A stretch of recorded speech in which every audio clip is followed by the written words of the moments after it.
Omelette కొరకు నేను ముందుగా ఒక 4 ఎగ్స్ తీసుకొని కొట్టి పోసుకున్నానండి. ఒక బౌల్ తీసుకొని ఇప్పుడు దానిలో మనము 1 టేబుల్ స్పూన్ కారం వేసుకోవాలి.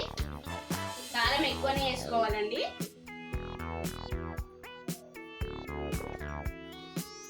వన్ టేబుల్ స్పూన్ అవుతుందండి ఇది. సాల్ట్ వేసుకున్నానండి 1/2 టీ స్పూను.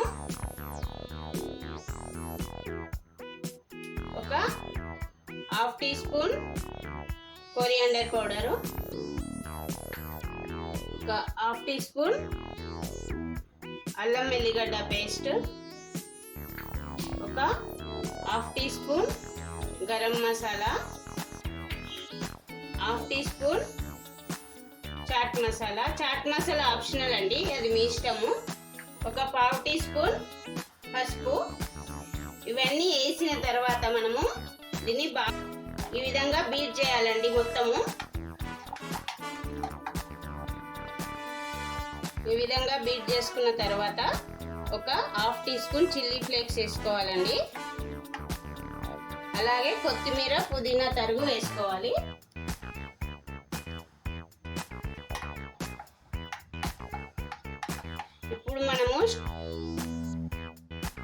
ఇప్పుడు మనము స్టవ్ ఆన్ చేసుకొని స్టవ్ పైన పెనం పెట్టుకొని ఏ విధంగా బ్రెడ్ ఆమ్లెట్ వేసుకుంటారో చూద్దామండి.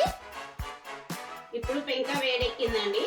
మనం ఇప్పుడు బ్రెడ్ ఆమ్లెట్ వేసుకుందాం. ముందుగా కొద్దిగా ఆయిల్ వేసుకోవాలి.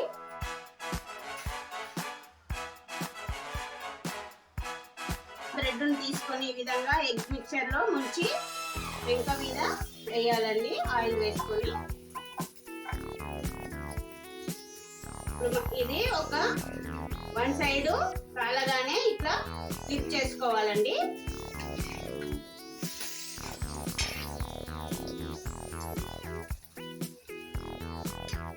ఫ్లిప్ చేసుకొని విధంగా ప్రెస్ చేయాలి. ప్రెస్ చేస్తే ఏంటంటే బ్రెడ్ పీల్చుకుంటుంది కదండి ఎగ్ మిక్చరు, అది కూడా పైకి వచ్చి బాగా ఫ్రై అయ్యి మనకు నీచు వాసన అనేది రాదు.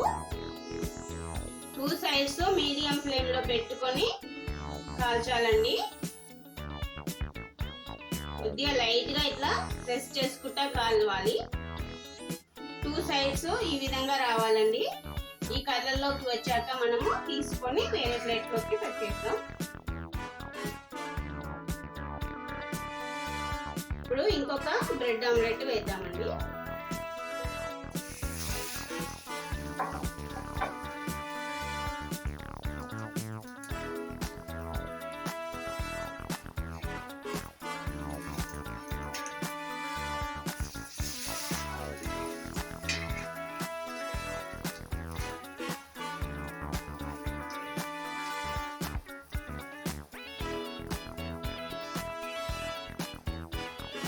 మీడియం ఫ్లేమ్ లో పెట్టుకొని కాల్చాలండి.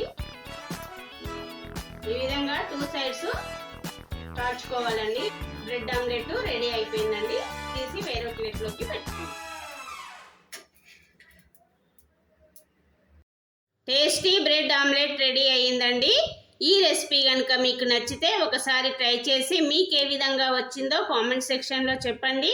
అదేవిధంగా నా రెసిపీ కనుక నచ్చితే ఒక లైక్ చేసి సబ్స్క్రైబ్ చేయడం మర్చిపోకండి. అదేవిధంగా మీకు కావాల్సిన ఇంగ్రీడియంట్స్ డిస్క్రిప్షన్లో ఉంటాయి, చూడండి ఫ్రెండ్స్. Thanks for watching.